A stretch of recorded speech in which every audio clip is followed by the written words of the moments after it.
brakes on sweat and pain. Marines and cyclists breaking the chains. No fuel needed, just power and drive. Ride with me, let's come alive. Hello and welcome. Hopefully you enjoyed that intro.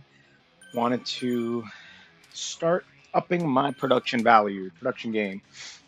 I am a huge fan of Ryan Condon's channel, as well as Adam from Road to A and others. But those two specifically, just the way they create their videos, create their content, I do like their way they produce it. And so I wanted to start doing the same.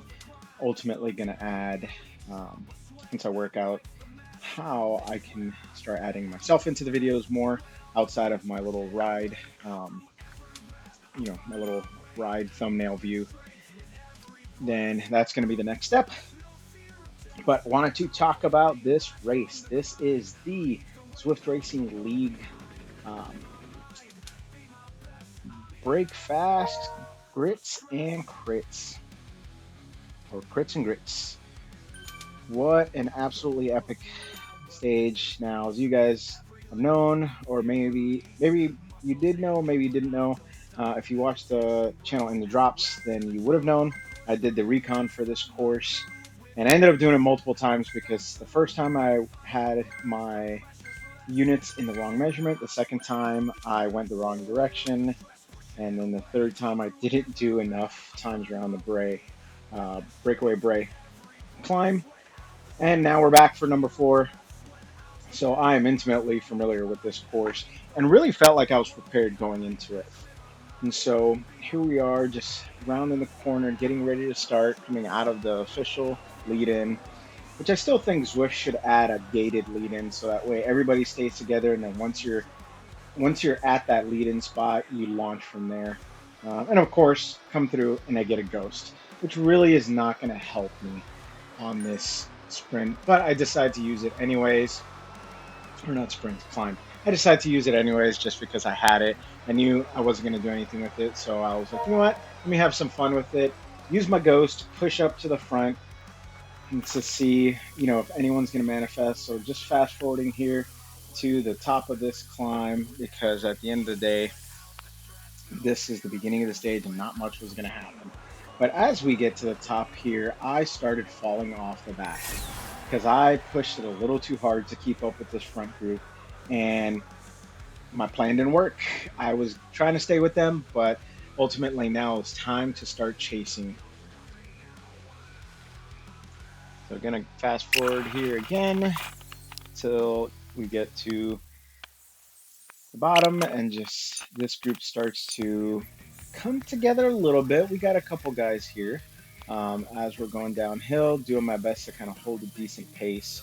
And then now we start getting into the Glasgow part of the race, which we officially get to the Clyde kicker, which the previous times that I did this, I knew that going into it, I'm going to need to put in some serious effort once we get past this first false flat in order to keep up. And that was my focus right here, is rather than trying to get a personal best or trying to, take the KOM jersey, my focus was I need to get to the top with this group. Again, have a ghost, might as well use it. Wasn't going to try and, do a breakaway this time, but I figured I might as well use it while I had it. I did push a little bit harder, and by a little bit, I mean 700, 600 watts, a little bit harder to get up to the top of the hill because I knew that it was going to be important for me to stay with this group. And as we get to the top here, just continuing to round that corner, knowing that the next part of this is, a little bit hilly. So again, not trying to waste my effort on the Clyde, knowing that coming up to the backside of this, we go downhill for a little bit, and then ultimately end up coming right back up. And this second hill behind the Clyde is I feel like it's just as hard. Here we're going up to 6-7% or 6%, and if you don't push to get over the top of that, you could easily stall out, and that's the worst thing to happen. And so we're again coming over these hills, getting through Glasgow. And one thing I wanted to point out as we start coming up here, you see that name right there? Please make sure you remember that name in that yellow jersey, because that is going to be the person that I spend a lot of emotional time working on. And so as we come past, just cruising through these hills, knowing that, again, the sprint is coming up, I need to save some energy, doing my best to coast down the hills. You'll see my watts drop from time to time. I'm just trying to do whatever I can to keep my essentially keep my energy where I'm not gonna, I'm not gonna run out too soon. I want to make it to the end of this. I feel like this being the last stage of ZRL, I wanted to make sure that I do the team proud and get to the end here. And so this part right here, if you watch in the drops, you would know that Rob Zwifty Zwifter loves this little kicker going up because it's a great place to launch an attack. That's not what I planned on doing. I just put in some effort to get to the top here. And, again, this group is staying pretty well together. We're not necessarily working with each other, um, but we're staying pretty well together. And then as we round this corner, I guess you know, my brain kind of replayed what I did for the recon, and I just start, hammering it a little too hard. For what? No clue, because this race does not have points for the sprint or anything like that. I don't know. I don't know what happened. I think ego kicked in. Wanted to see myself kind of higher up on the leaderboard for that. So we're gonna fast forward ahead to this next spot. We're just kind of cruising through the end of Glasgow. And as we start getting out of Glasgow and in through the hills, I ultimately start catching up to the group. The rest of the guys end up, catching before me, and then I kind of pull in behind them. And again, end up coasting to the front because that's just the way the momentum works. And so, gonna fast forward again to get to the base of the corkscrew, because everything else from here on out is basically us kind of staying together and just that back and forth shuffle of the group that typically happens. Another ghost. I felt like I couldn't get away from that power up this whole race because I kept on getting the ghost, and it was kind of frustrating. Um, and so here we go again. Finally got something different. Got the draft van. And so as we're hitting the corkscrew here, I see everybody start to launch their feathers, which I feel like, yes, the first part of this climb is hard, but I think if you launch the feather, you should launch it inside of the hill here. So that way it starts at the 7-8% mark where it starts climbing up into 9%, and then you can carry it through this flat part and into the second half of the corkscrew here. So so that way you have just a little bit of extra momentum going up. Yeah, it's going to cost you some effort up front, but it's either you pay the effort up front or you pay it at the back. You pay it in the back. So the group did kind of split up a bit, but we really don't. It doesn't fall apart, and that's the thing I like about how this group kind of came together, and ultimately how we work together. Still haven't used my draft van yet because I don't really need to right now. But knowing that we're coming up to the Bray, I decided to, keep my eye on it. And as we're riding here, I'm just looking at where everybody's at, where everybody's positioned, specifically the dirt guys that I'm riding with, JD and all of them. Because again, once I got into that big group, I saw JD was there, and I got excited because I wanted to be able to ride with him and finish the race with him. And so he starts moving up to the front, and as he's moving up to the front, I pushed a little bit hard because my focus was I want to keep JD in the wind. I don't want him to have to work too hard. I want to protect him, and kind of in that domestique fashion. I wanted to make sure that he's got enough energy to not only make it to the end, but also just push. And really, he's got a super strong sprint. So I wanted to make sure that he had the energy to push and help him rest as much as possible. Probably should have mentioned that early on with him.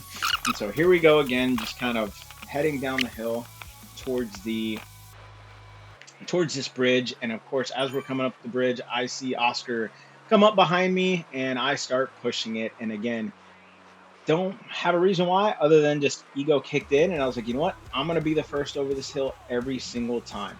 And that is what I did. So as we're going around and just doing the loop for the Bray, I end up, you know, kind of doing the same pattern. I didn't push as hard the second time around to stay with the group because I kind of thought about it. I was like, you know what? I got to make sure that I have enough energy to get through these circuits. But as we get to the bottom, I kept seeing Oscar kind of push ahead, and you know, between the wheels and the and my body weight. So here we go again, pushed over the hill because I wanted to be over that hill first, and just kept that pattern up. And so this is coming around loop 3 on the breakaway Bray, and I love seeing how people are using the ghost, disappearing and then reappearing, and this group kind of kept that ebb and flow pattern. And so coming up to the hill for the last time, or coming up to the back of the bridge for the last time, I knew that I was gonna, as I was coasting to the front, I was like, you know what, let me push a little bit hard, let me creep up to 300 watts and kind of hold it for a little bit. Let's see if Oscar is going to react, and wanted to see what was going to happen. But ultimately, no Oscar, he didn't react.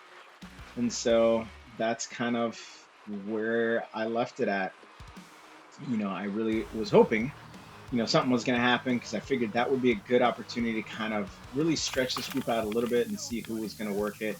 And so coming up to the hill here, if you keep an eye on JD, you'll see what he does. He disappears, and then I didn't realize this at the time, which is why I kind of went hard going up this hill, because I was really trying to get to the top and get a little extra time resting while I let the group catch up to me. And then all of a sudden, I felt like out of nowhere, JD appears. I was like, dude, that was awesome. I really, like, it was really cool to see, because I didn't realize it when he initially disappeared. But after going through this video again, seeing him reappear like that, I thought that was awesome. It was great use of the ghost. So I ended up using my draft power up here because I was on the limit. My heart rate's in the 180s there, and I knew that I needed to get as much rest as I can, especially as we start coming down the backside of the corkscrew again. I needed to, rest as much as possible. And so as we start getting down to through the back of the corkscrew here, you'll see, me stop, and then my watts drop. And ultimately, I'm just doing what I can to rest as much as possible. Like I mentioned before, every chance I got to bring my watts down, even if it meant stop pedaling for a little bit, it helps. Which I know can be controversial, but it is what it is. So just fast forwarding here through to the start of the Segura climb, and what do you know? Get pop art shoes. How cool is that? I ended up putting on the shoes afterwards just to see what they were like. They're pretty cool. Oddly, I like the Mavic shoes. I like the yellows. I feel like that yellow plus the flame is a perfect combination. So as we're coming up to the Segura climb, I'm on the back of the group, and my focus right now is I'm not going to let Oscar beat me to the line. So I punched it. I made sure that I was going to come up over that line first and not him. And I pushed through that group, and I've got JD and the team in my ear, all cheering me on and telling me, go, go, go. Which when I got to this part of the end of the 7% here, I was feeling it. I was tired. My heart rate was up over 180. And I knew that I needed to just focus on getting over this part, knowing that it was going to flatten out a bit. I could rest. I'm keeping an eye on the guys behind me, and I see that they're only a couple seconds behind. So I knew I couldn't just, truly back off the power. And so getting up a little further ahead here, got one of the guys from Rhino pulled up next to me, and I at that point I was like, you know what, I'm just gonna let him through. You see, I kind of stopped pedaling for a second. I was like, I'm gonna let him through. But when I saw Oscar come through, I could not have it. I was like, you know what, I'm not gonna let that happen. I'm gonna beat Oscar to the line, and just got that last hit of adrenaline and testosterone and whatever else came with my ego, and I pushed it as hard as I could. Again, the guys were cheering me on and telling me, don't stop, keep going. And just I squeezed every ounce of effort I could out of my body at this moment, and just trying to hold on as long as I can. At the same time, I'm looking at how far back he is, and I see that he's only a few meters behind me, barely, he was like a second or two behind me, and then he, caught back up. But Made it across the line first, and that's all I was worried about. And so that was an absolutely epic race. I truly enjoyed it. I loved working with the guys from 30 Watts team. We absolutely had a great time. Not only cheering each other on, but really making this a exciting race for our group. Came in 42nd place, which ultimately confirmed to me that the nutrition plan that I kind of had going into this, fueling strategy that I had going into this, worked perfectly. And I ended up racing a TTT yesterday, which was a few days after this race. And again, same exact strategy going into it, and it worked perfectly. I finished the race, not only with the team, but in this case, with the guys that I set out to finish with, JD and everybody else from Dirt. So had a great time. Do all that great YouTube stuff, and I will catch you guys on the next race.